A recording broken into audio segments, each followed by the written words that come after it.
Welcome. In this video, we'll cover the top JavaScript interview questions from beginner to advanced. Let's dive in.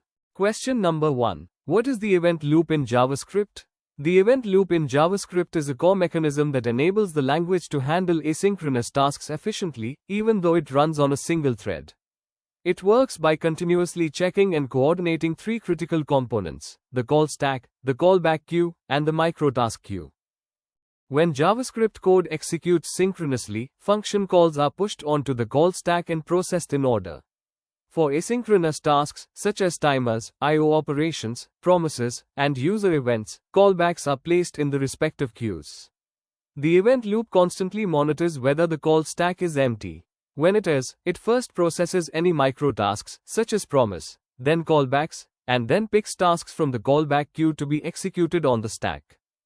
This system allows JavaScript to run non-blocking operations, handle multiple tasks like user interactions and API requests, and update interfaces smoothly without waiting for long-running tasks to complete. The event loop's design ensures single-threaded concurrency, making JavaScript efficient for responsive web and server applications. Question number 2. What are promises? In JavaScript, a promise is an object that represents the eventual completion, or failure, of an asynchronous operation and its resulting value. Promises allow you to write asynchronous code in a clearer and more manageable way compared to traditional callbacks. A promise can be in one of three states: pending, the operation is still in progress; fulfilled or resolved, the operation completed successfully, and a value is available; rejected, the operation failed, and an error or reason is available. You create a promise using the promise constructor, which takes a function as an argument with resolve and reject parameters. This allows you to handle results and errors through .then method for success and .catch method for errors. Promises enable chaining of asynchronous operations and help avoid issues like callback hell by providing cleaner code and standardized error handling. In short, promises represent a value that may become available in the future, either by resolving successfully or by being rejected with an error. Question number 3. What is async, await? Async and await are syntactic sugar over promises in JavaScript that make asynchronous code look and behave more like synchronous code. The async keyword before a function declaration makes the function return a promise implicitly, while the await keyword pauses the execution of the async function until the awaited promise settles, either resolves or rejects. Using await inside an async function allows you to write code that waits for asynchronous operations to complete without chaining .then method calls. This makes the code easier to read and maintain. In this example, the function pauses at each await until the promise resolves and then continues, while errors can be caught using try-catch blocks as in synchronous code. In short, async await makes working with promises more straightforward and readable by simplifying asynchronous code into a more synchronous style. Question number 4. What is the difference between synchronous and asynchronous code? Synchronous code in JavaScript is executed line by line, where each statement waits for the previous one to finish before running.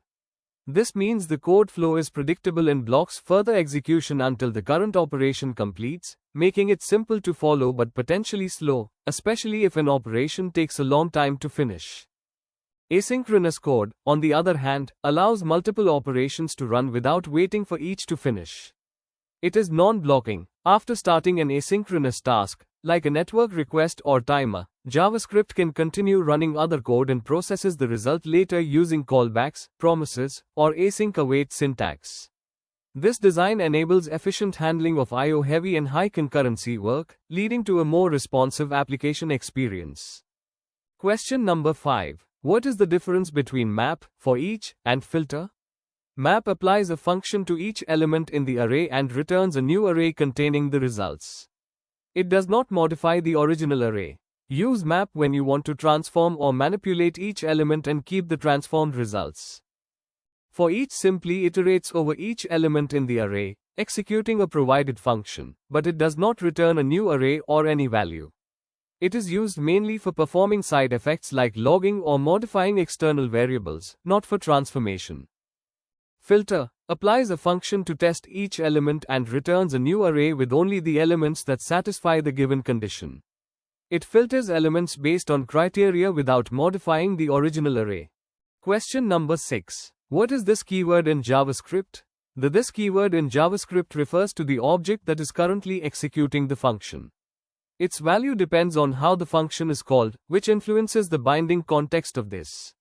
There are several common binding rules. Implicit binding. When a function is called as a method of an object, this refers to that object. Explicit binding. Using methods like call, apply, or bind, you can explicitly set the value of this. New binding. When a function is called with the new keyword, this inside the function refers to the new object being created. Default binding. If none of the above apply, in non-strict mode, this defaults to the global object. In strict mode, this is undefined. Lexical binding. Arrow functions do not have their own this. They inherit it lexically from the surrounding code. In summary, this is dynamically determined based on the invocation context, and understanding these binding rules is key to mastering how this works in JavaScript. Question number 7. What are arrow functions? Arrow functions in JavaScript provide a shorter and more concise syntax for writing functions. They are defined using the equals arrow syntax and do not have their own this context. Instead, they inherit this lexically from the surrounding code.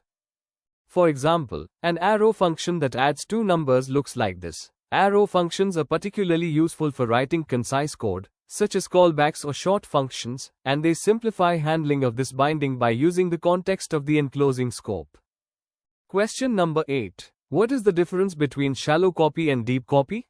The difference between a shallow copy and a deep copy in JavaScript lies in how they handle nested objects. A shallow copy duplicates only the top-level properties of an object. If any of these properties are references to other objects, like nested objects or arrays, the shallow copy copies the references themselves, not the actual objects.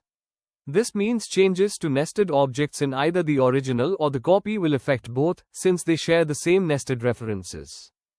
A deep copy, on the other hand, duplicates all levels of an object including all nested objects and arrays, creating an entirely independent clone. Changes made in the deep copy, at any depth, do not affect the original object. Deep copying creates new memory allocations for every part of the structure, and is generally more resource-intensive compared to shallow copying. To summarize, shallow copy copies only top-level properties. Nested objects are shared references. Deep copy recursively copies all nested objects, creating independent clones. Common ways to create shallow copies include object.assign and spread operator, that is 3 consecutive dots. Techniques for deep copying include JSON.parse, JSON.stringify, OBJ, structured clone, or libraries like loadashers_.clone deep. Question number 9. What is destructuring in JavaScript? Destructuring in JavaScript is a syntax that allows you to extract values from arrays or properties from objects and assign them to distinct variables in a concise way. It simplifies the process of retrieving multiple values from complex data structures. For example, with object destructuring, const name, age equals person. Question number 10. What is the spread or rest operator? The spread or rest operator in JavaScript is denoted by 3 consecutive dots and serves 2 related but distinct purposes depending on the context. Spread operator, it expands or spreads elements of an iterable, like an array, string, or object properties, into individual elements. For example, you can combine arrays, copy arrays or objects, and pass array elements as separate arguments to functions. Rest operator, when used in function parameters or destructuring assignments, it collects the remaining arguments or elements into an array. This lets you handle variable number of arguments or extract parts of an array or object. Thanks for watching. Don't forget to like and subscribe for more content. You made it to the end, awesome. If you learned something new today, give this video a thumbs up and subscribe to Crafted Scripts for more practical coding guides and developer tips. Stay creative, keep coding, and I'll catch you in the next one.